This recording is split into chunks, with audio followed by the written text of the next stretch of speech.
for those that listen in, maybe they don't pay too much attention, I mean, Scottish football has actually got the highest attendance per capita in Europe.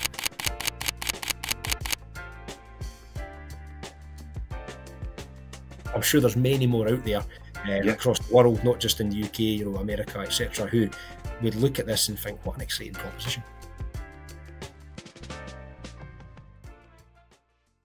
Welcome to Football Business Television, where the game gets down to business. I'm delighted to be joined by Jamie Swinney, CEO of Falkirk Football Club, for our latest edition of the CEO Show. Jamie, great to have you with us. Yeah, thank you very much for giving us the chance. Looking forward to it. Appreciate you taking the time on a Friday just ahead of another important match day of what's been a pretty incredible season so far. We obviously keep on top of what's going on, especially for our guests, and you must be pretty excited with how things are at the moment.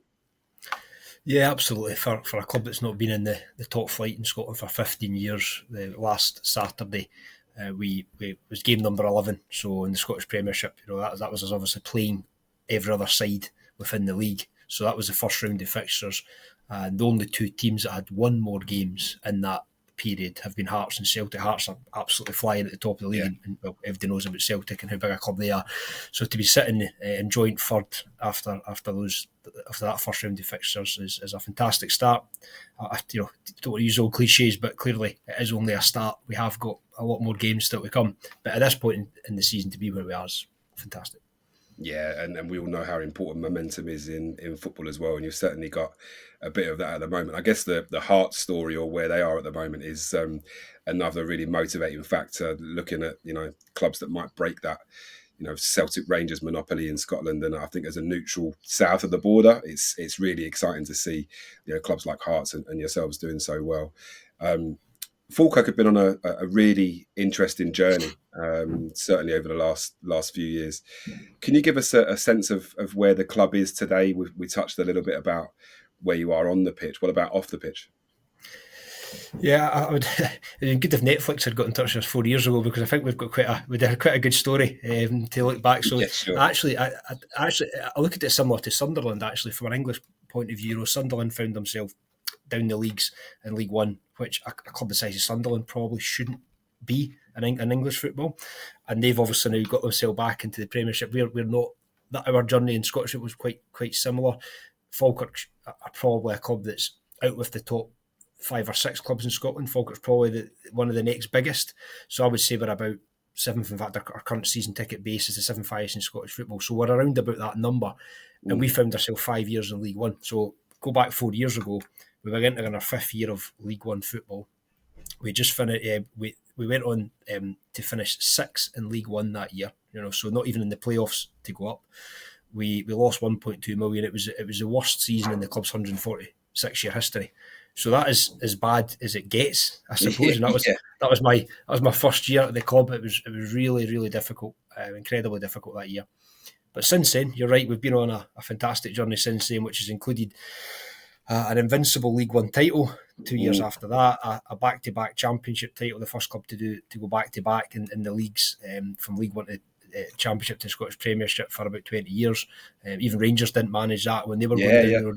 Rangers had 2 seasons in the Championship, and then now we're doing quite well so far in the Scottish Premiership. So it's been a pretty remarkable 4 years, from the worst season ever to now hopefully what is going to be we've already had 2 memorable seasons over the last 2 years. Hopefully this season can be another one. Yeah, it's an incredible journey. And I guess that with a club that's so deep-rooted in the local community, it probably makes it a little bit extra special, I guess. But what makes Falkirk a unique institution in Scottish football? It's a really good question. So we are fan-owned, which is something that's became a little bit more common in Scottish football. Hearts are actually fan-owned and currently top of the Premiership. But ourselves, Motherwell, St Mirren are all Scottish Premiership clubs that are fan-owned. So fan ownership's a route that certainly seems to work quite well in Scottish football. For those that listen in, maybe they don't pay too much attention. I mean, Scottish football has actually got the highest attendance per capita in Europe. So Scottish football fans are, I think most people would agree, are pretty passionate, pretty loyal people, Scottish football fans. So Falkirk are a club that probably, going back to that point I made a couple of minutes ago, out with the big city clubs. So take Celtic, Rangers, Hearts, Hibs, Aberdeen and Dundee United out of the equation, and they're all big clubs in their own right, and they've all got the catchment area as a city essentially. We're probably one of, if not the biggest club side from a town perspective. So from our point of view, we're located right in the middle of the country. We've got a reasonably sized town that's very passionate about its local football club, and we're a club that has historically been a top flight club up, but we've had a lot of yo-yoing up and down between the top two tiers. So from our perspective, what we're trying to now do is make the football club a club that will sustain itself in the Scottish Premiership. But as a fan-owned club, and a club that's now got an incredible backing, sold out every home game, we think there's a really exciting period for the club. I mean, it's already been really exciting. The last couple of years have been remarkable and so enjoyable, but we think that's only the tip of the iceberg. We believe that the next 5 to 10 years could be even more exciting. Yeah, why not? You touched on fan ownership just then, and it's quite a divisive topic, I think. Certainly when you compare kind of country to country, the German league is obviously very popular, or an early adopter of that kind of fan ownership model. What do you think the biggest lesson is that you've learned since you've become majority owned by the fans? So you're right about the different leagues. I mean, some leagues rely on broadcast revenue as their biggest income. So the English Premiership would be one that relies as its biggest turnover. From a Scottish football point of view, that's not the case. It's fan investment. It's the commercial money raised from everything that supporters do, and your listeners won't need me to go through everything that supporters do. They literally back their club to the hilt. So Falkirk fans are no different. Scottish football fans are as I say, extremely passionate. So the biggest lesson for me would probably be that by giving football supporters the opportunity to actually own the club, to have a board that's democratically elected, which is unusual in Scottish football, to have the ability to influence decisions on how the football clubs and its direction of travel. Clearly, what we don't do is put a poll out: do you want to sign the striker? Vote here, yes or no. Kind of worms. Clearly there is certain decisions that will always be made confidentially and by the board and myself. However, what fan ownership allows you to do is take a steer and be influenced by your supporters, to be open and transparent with your fans. And what we've then received, and coming back the way, is an incredible, not only backing, but the trust that I think we've now built up with the supporters, that they trust myself, they trust the board to lead the club and to make good decisions. And we've got an incredible unity. Now, people might say, well, you've won 2 leagues back to back. Of course the fans are feeling good about the club. But I think it's more than that. I think it's the fact that they actually feel valued, and I think they really do trust ownership. They trust what we're doing with the football club, and they've bought into everything. And that is a really powerful thing in football. If you've got a whole club pushing in the same direction, from the fans to the boardroom to all the staff and the volunteers, I think that gives you mentioned momentum, I think that gives you a real chance to go and do something quite special. And that's part of the reason that we've had an invincible League One season and a back-to-back Championship season. It's been partly because of the buy-in that we've had. So I think giving people the opportunity to have a genuine say in the run of their football club is something that is powerful.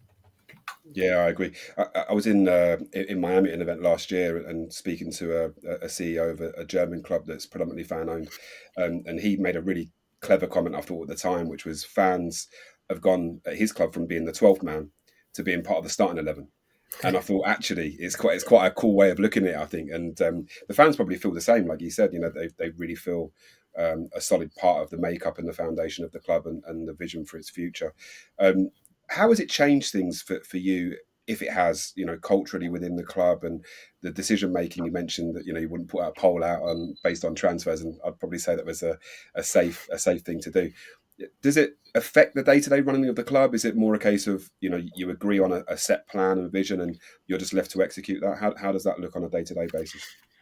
Yeah, maybe not day to day, because ultimately the board and myself have got to make the best decision for the football club at all times, and that won't always be the most popular decision with the supporters. I think in the most part,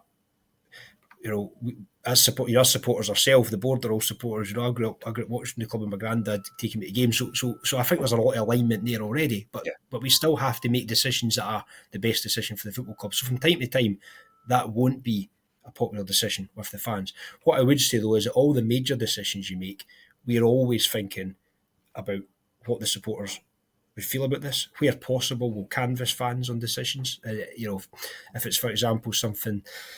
Trying to think a really good example. Season ticket prices. We went out to fans last season before we announced our season ticket prices. We got really, really good feedback, and that allowed us to shape the season ticket prices. We do an annual supporter survey where we get a really good uptake in responses, and we look through every single line of that, and we'll identify the weaknesses, the ones that we feel either haven't improved from last year or are simply performing lower than we'd like to. So it does influence our strategic thinking. But day to day, ultimately, we've just got to run the club to the very best of our ability, and that's about just working hard and hopefully making the club better every day. Yeah, no, makes perfect sense. I've heard some argue, and they probably will forever, that fan ownership can limit the ambition of a club based on certain financial constraints. How would you respond to that kind of thinking? It's interesting. So I would agree in one hand. So what I would say is, what you tend to have when you have an owner who's willing to invest serious sums of money, whatever level of the game that is, because it's all relative, whether you're investing in an English Premiership club, an English Championship club, a Scottish Premiership club, or whatever, it's all relative. However, if you've got an owner who's willing to underwrite losses and allow the club to run at an operating loss, and essentially in an unsustainable manner, but that's essentially being guaranteed, being covered by an owner or a party, then ultimately you can go beyond your operating income at that point, by whatever number that is, by whatever percentage that is. So I understand that argument, because if you want to live beyond your means, the only way really to do it is to have somebody that's willing to underwrite it. And we don't have that option.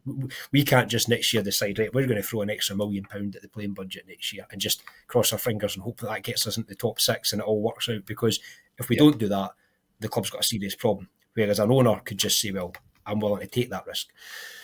However, what I would flip that around and say, if you look at Hearts at the moment, and I appreciate it's early on, but Hearts are fan-owned. Now, what Tony Bloom has done with his investment at Hearts is he's became an investment partner, a football partner, a really integral part of the football club, but it doesn't have 51% ownership. They don't have it. Jamestown doesn't own the majority of Heart and Midlothian Football Club, but they own a percentage that allows them to influence and change the direction and shape the direction of the football department, which at the moment is looking pretty strong. Now he's obviously Brighton have obviously done very, very well. The Belgian team went on to win the Belgian league. Hearts are currently, as a minimum, I would say, having now seen all the teams, Hearts will be there thereabouts. Yeah. I genuinely think they've got a chance. So if we had an investor who was looking for 25 to 33% of a football club, the benefit of having the fan ownership model is that we can run a sustainable business model. So what we don't need is an investor to come in and underwrite business losses. We can actually we made a significant profit last year. We're on course to make another profit again this year. We can run a profitable business and allow an investor to focus on the football part, to make the football part better, to bring some added value and IP into that allows us to then become a better for a football operation, to be stronger. But the business owner then the minority owner doesn't have to worry about underwriting losses over here, because the business part of the football club's running really, really well. So I would suggest that if you get both, like Hearts have at the moment, where you've got fan ownership really working for you and you've got a level of investment, I think the potential's actually huge at that point. And what you're also doing is not putting the club at risk. Because as we see, just looking down south, it's Sheffield Wednesday, isn't it? Sheffield Wednesday at the moment. There's a massive club, a huge fan base, great history in the game, and their club's in a real mess at this moment in time. Now, that's just one example. We can all think of countless examples of owners that have came in, bought over football clubs, and actually the outcome after 3, 4, 5 years, whatever number of years it is that the club's in a much worse place. Fan ownership makes perfect sense from happening.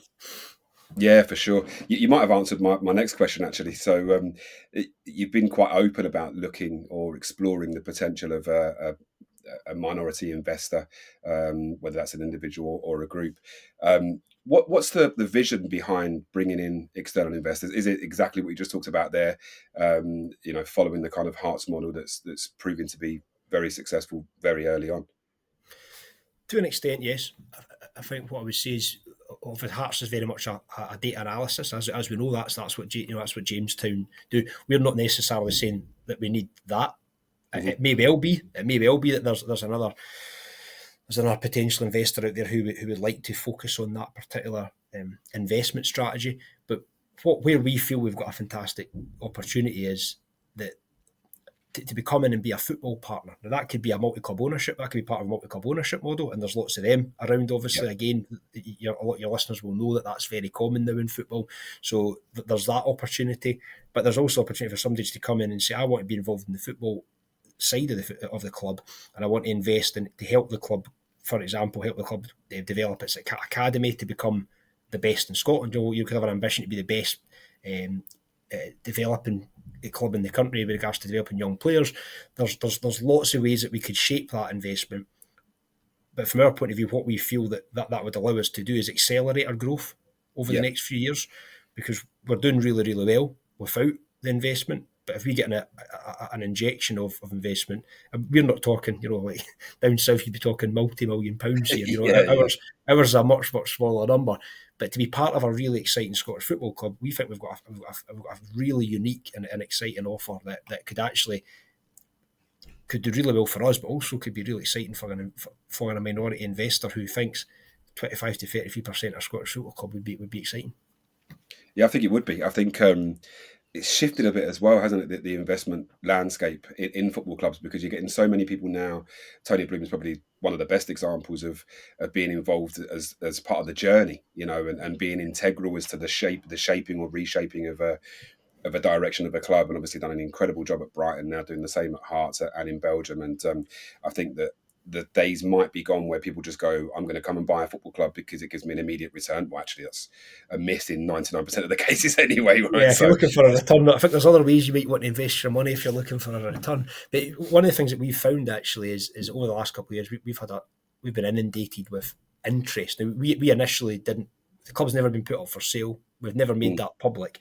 It's only in the last few months that we've actually said we're working with an agency who have brought some potential investors to us.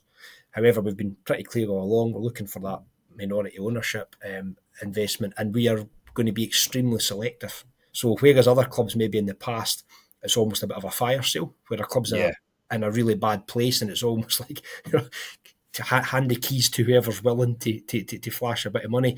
We're not in that position. We're in a really strong position. The club's in really capable hands and really strong hands. What we want is somebody to join us on the journey, and that's a completely different proposition. We're not under any pressure to sell the club. In fact, as I say, our ambition is not to sell the club. So that gives us the opportunity to look through every single investor, and the vast majority who have been in touch, we decide quite early on that they're not for us. So we're essentially screening them, and we've got an agency helping us to do that now. And we just screen them, and very, very few actually make it beyond the first couple of stages. Wow. Because we're very selective. We want somebody that's going to add value, that's going to actually share our passion. Now, I don't mean they have to be a Falkirk supporter, because we appreciate that the type of investment we're looking for probably goes beyond the Falkirk area. However, we want somebody who comes in and is passionate about Falkirk Football Club and has got added value. They can bring something to the table.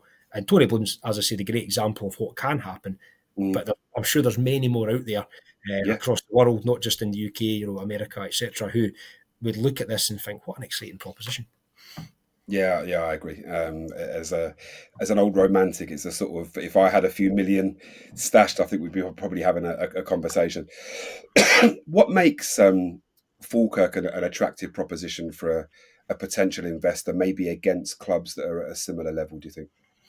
I think it's probably the potential of the club. So we're right in the heart of Scotland, so that almost equidistant between Glasgow and Edinburgh. So from a geography point of view, that's there.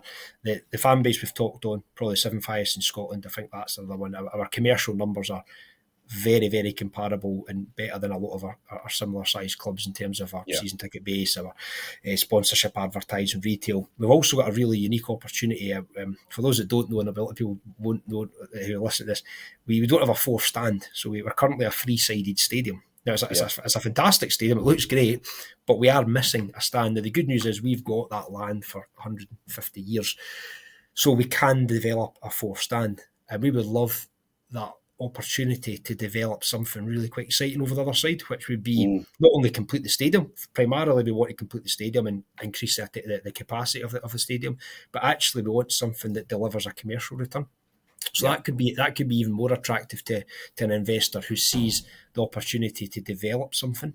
Well, that exists here as well. So not only could you be part of a football club, but you could actually help develop a fourth stand that could have whatever in it, a hotel, whatever commercial enterprise you can think of. We can develop that over that, because we've got a lot of land over the opposite side of the stadium from the main stand. So I think that's really exciting as well. Yeah. We've just restarted our academy, and I do believe that there's an opportunity to try and get that right. And what I mean by that is, I think you'll see it across the UK. It's not just a Scottish problem. That try to get young players into your first team is a challenge for most clubs. But we could develop, because of how centrally we are located, we could develop a really unique opportunity for young players that would lead to them going on into our first team, and then would lead them going on beyond our first team, which is obviously the overall aim, is not only to play for Falkirk, it's to go to a club beyond our level, and for them to have a career in the game that goes way beyond Falkirk. And if you look at a Scott Arfield, who had a number of good seasons with Burnley in the Scottish in English Premiership, Scott came through our system. It's that type of player. We'd love to produce more of them that go on to the English Premiership or abroad. Yeah, that makes sense, and that's obviously a popular, sustainable model that lots of clubs have attempted. Some have made a really good job of it, and some haven't. And I guess location's going to play a part in that, I think, and you're in the right spot, I think, to be able to maximise that. In addition to potential sustainable growth with player sales and that kind of thing, what are the other key kind of revenue drivers or revenue growth areas for you guys in the foreseeable future? So I've done an interesting bit of analysis before our AGM 2 weeks ago, because our numbers were kind of off the charts. We had an incredible increase in turnover and just a really healthy profit of over £600,000. Brilliant. So everything was going really well. But what I wanted to do was actually drill down into the commercial numbers, because the football numbers themselves are clearly driven by success on the park. So if you're winning games, your league prize money is higher. If you're winning games in the cup, you're getting more cup money, and so on and so forth. We drew Celtic in the cup last year away, which is a nice payday. So there was some numbers there that I wanted to extract those numbers, because that's ultimately because we were winning games of football. I wanted to look at just drilling down into the commercial. And I looked at the last 5 years that we were in the Championship prior to relegation to League One, and then versus last year in the Championship. Our numbers were, between match day and non-match day income, are about 60 to 70% higher. So comparing 5 years in the Championship, and in that 5 years, Hearts, Hibs and Rangers were all in the Championship during that period at different times. So we had some really big games in there. We then have 5 years in League One. We then come back to the Championship, and our commercial numbers, so excluding football income, was about 60 to 70% higher between match day and non-match day. That, for me, gave me real confidence that the club is now in a much stronger position overall, because the foundation's there to grow from a really strong base compared to where we were the last time we were in the Championship. So there's still more room for growth in those areas, but we have seen a fantastic upturn over the last 3 years. Yeah, for sure. Would have been great to have got that documentary crew in 4 or 5 years ago. You might have sold a serious amount of money to Netflix. It would have honestly been. It would have been absolutely fantastic. Although maybe part of me is quite glad there wasn't a camera on my face when I was celebrating some of those wins and some of those both those league titles, because as you can imagine, you get a little bit carried away. I know you mentioned earlier on about getting carried away at a game. Well, I can safely say that I absolutely fought that category and have on numerous occasions got a little bit carried away. And hopefully there's more to come as well. You're obviously seen as a real community club, and we touched on that earlier on. Some of the things that fans, not just in Scotland or in Falkirk, but around the world, are always concerned about when an international investor or potential investor comes in is, will they keep their local roots? Will they keep their local identity? What do you do to ensure that a new investor doesn't change that and the important work that you guys have done over 100+ years to cement your roots in Falkirk? Yeah, I think that comes from that strategy from the board and myself. So we would look, if an investor came in, they would absolutely have the ability to have seats on the board, but it's a democratically elected board, so they wouldn't be the overall owner. Going back to that point, they wouldn't therefore be able to run roughshod over. Yeah. We're now doing this. All the good work you've done over the last number of years. So that protection's there at a board level. It's also there that the Falkirk Supporters Society own over 25% of the club, which allows them to block any special resolution. So if there was to be as you say, a situation where for whatever reason the direction of the club was going to go off in a completely different direction from where we are, and it required a special resolution, the FSS could block that. So the fan body could block that. So I think there's a lot of protection in there that would prevent us ever from doing that. But by voting fans onto the board and doing it democratically in 3-year cycles, I think you avoid that scenario ever happening in terms of the direction of travel completely changing and people losing sight of what is it that's got us here? Why is it we're sold out every week? It's because we're rooted in the community. It's because we've put fans first time and time again. It's because we're open and transparent. It's because we still do under 12s go free at games, despite the fact we're in the Scottish Premiership. It's that stuff that's got the club to where it is. So to abandon that would be, reckless in the extreme, but also the protections are there to prevent it. Yeah, brilliant. And that should make the fans feel very confident and comfortable, whether they're just a fan or whether they're a part of that ownership group, right? I think it's really important. And I suppose it's probably one that affects the fans more than anybody, apart from yourself, maybe. How do you balance the ambition, looking at, we talked about facilities and potential real estate, those opportunities, player investment, whether it's academies or buying players, with the financial long-term responsibility that comes with, making sure that Falkirk are there for the next 100 years. That's a real balancing act that most CEOs I speak to, probably it's near the top of the tree, I guess, in terms of the priority list. Yes, and if you speak to any manager, they'll always want more money, which is absolutely fine, because every manager, we've got a fantastic management team, John McGlynn and Paul Smith, and they've been, what they've done at this football club is genuinely absolutely incredible. And they're as ambitious as anybody. They said the minute they walked in, despite the fact we were in such a poor place in League One, they wanted to manage in the Scottish Premiership with Falkirk, and they were absolutely adamant that we could do it, and we've done it even quicker than we probably expected to. So I think that's the balance here, is that we want to keep growing the football club, but clearly what we won't do is put it at risk. Now, the biggest conflict comes from the football spend. It doesn't necessarily come from infrastructure, commercial, other areas of the club. It comes from football. And the reality is that in the most part, the more you spend on your playing budget, in the most part, the more successful you'll be. It's not a complete linear, but I would suggest that if you look across the world of football, that's just about how it works. Not all the time, obviously. So clearly, for us to be competitive, we're going to have to continually invest more money into the playing budget and into the football infrastructure. We've done that this year because there's a big jump from the Championship to the Premiership, but we're going to have to do that year on year. But one thing we can't do, and that's your point, we can't put the football club at risk.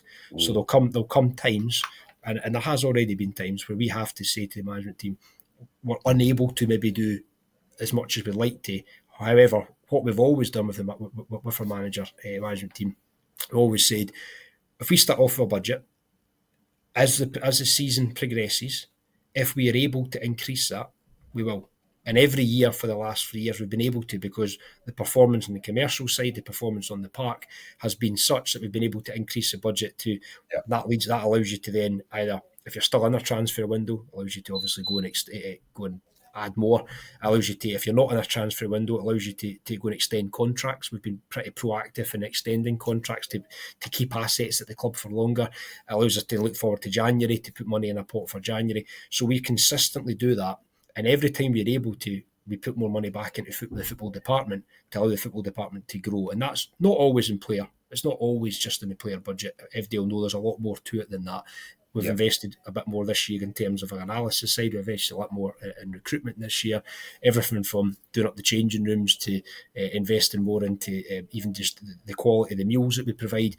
We've taken a lot of steps this year that have improved the overall football environment, and we'll continue to do that, because as a football club, that's what we've got to do. You can't say you're ambitious, you want to hopefully one day get Falkirk into Europe and win a national cup. You can't say that and then not make any roads towards it. You have to keep taking steps towards it. Yeah, you're only as good as the next game, right? Not the last one. Lastly, conscious that we've had you for a while this morning already, and it's pre weekend and match days and stuff, and you've got bigger and more exciting things to look forward to, I'm sure. If you were to have maybe one last message to potential investors that are listening to this, that you'd like to maybe encourage to be part of the journey as much as you're already running your own kind of fit and proper persons test, because it's been a popular option for some already, what would that overriding message be? So the football club turns 150 next year. So I don't think there's any better time to look to join us. We're back in the Premiership for the first time in 15 years. We've got a fantastic people in the club. And by people, I mean everybody from the board to our management team, to our players and our staff and our volunteers. So we've got the club's in really safe hands.